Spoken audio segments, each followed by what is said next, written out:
नहमदुहु व नुसल्ली अला रसूलिहिल करीम अम्मा बआद फ़अऊज़ु बिल्लाहि मिनश शैतानिर रजीम बिस्मिल्लाहिर रहमानिर रहीम। मैं हकीम राशिद बुखारी आपकी खिदमत में हाज़िर हूँ। मेरी नए आने वाले दोस्तों से गुजारिश है, बराए मेहरबानी मेरे चैनल को सब्सक्राइब कीजिए, वीडियो को सदका जारिया समझकर ज़्यादा से ज़्यादा लाइक, शेयर और कमेंट कीजिए और बेल आइकन के बटन को लाजमी प्रेस कीजिए ताकि मेरी नई आने वाली वीडियो आप तक पहुंचती रहे।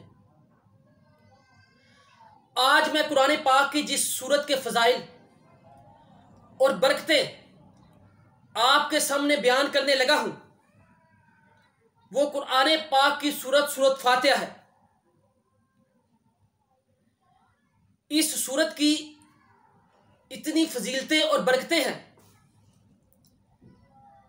कि मैं अगर उन बरकतों को आप के सामने पूरी जिंदगी भी बयान करता रहूंगा तो वह बरकतें मुझसे बयान नहीं होंगी। इस सूरत को सूरत सलात भी कहा जाता है। सूरत सलात इसलिए कहा जाता है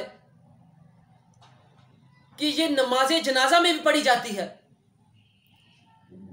ये दूसरी नमाजों में भी पढ़ी जाती है। इस सूरत की इतनी फजीलतें और बरकतें हैं, जब यह सूरत नाज़िल होने लगी तो हज़रत जिब्राईल अलैहिस्सलाम प्यारे आका सल्लल्लाहु ताला अलैहि वसल्लम के पास तशरीफ लाए और मेरे प्यारे आका सल्लल्लाहु ताला अलैहि वसल्लम को इरशाद फरमाया, ये अल्लाह के रसूल, आज मैंने आसमान का एक ऐसा दरवाजा खुलते देखा है जिसे मैंने कई सौ सालों से, कई बरसों से, कई सदियों से खुलते नहीं देखा, और उस दरवाजे के अंदर से मैंने ऐसा फरिश्ता निकलते देखा है जिसे मैंने पहले नहीं देखा। ये अल्लाह के रसूल सल्लल्लाहु ताला अलैहि वसल्लम वो फरिश्ता जमीन के ऊपर सूरत फातिहा लेकर नाज़िल होने वाला है, सूरत फातिहा लेके आ रहा है। मेरे दोस्तों, इस सूरत की इतनी फजीलत है कि इस सूरत के लिए कई सौ सालों से बंद आसमान का दरवाजा खोला गया और फरिश्ता उस बंद दरवाजे से, अल्लाह के हुक्म से वो दरवाजा खुला, सूरत फातिहा लेके जमीन पे नाज़िल हुआ। आप देखें कि इस सूरत की कितनी फजीलतें और बरकतें हैं।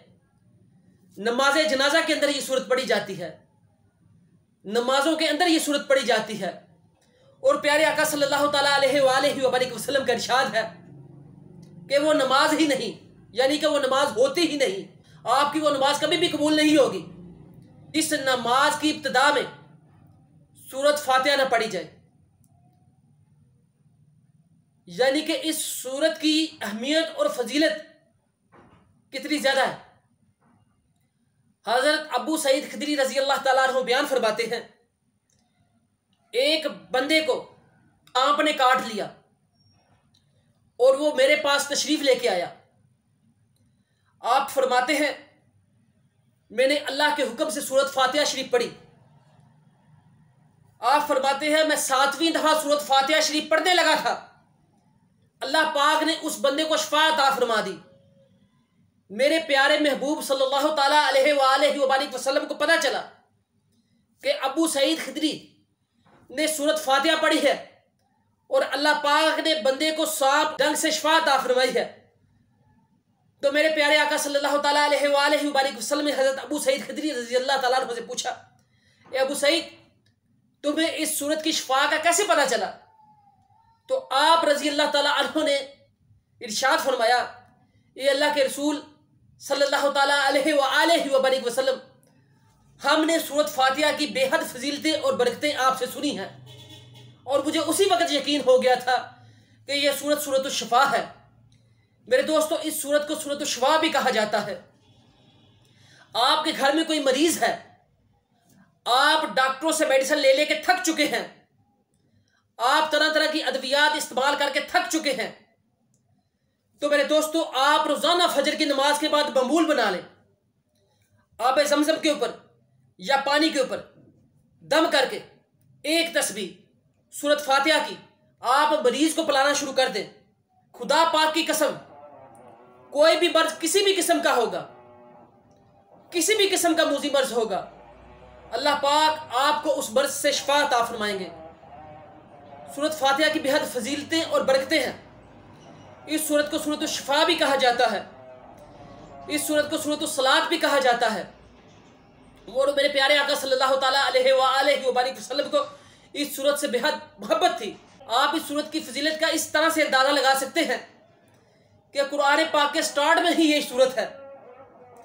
आपके घर में कोई मरीज बीमार है, आप डॉक्टरों की मेडिसिन ले लेके थक चुके हैं, लेकिन उसे शिफा नहीं हो रही, आप सूरत फातिहा को 40 दिन तक फजर की नमाज के बाद, जोहर की नमाज के बाद, किसी भी नमाज के बाद एक तस्बीह पानी पर दम करके आप मरीज को पिलाना शुरू कर दें, खुदा की कसम अल्लाह पाक उसे हर मर्ज से शिफा अता फरमा देंगे।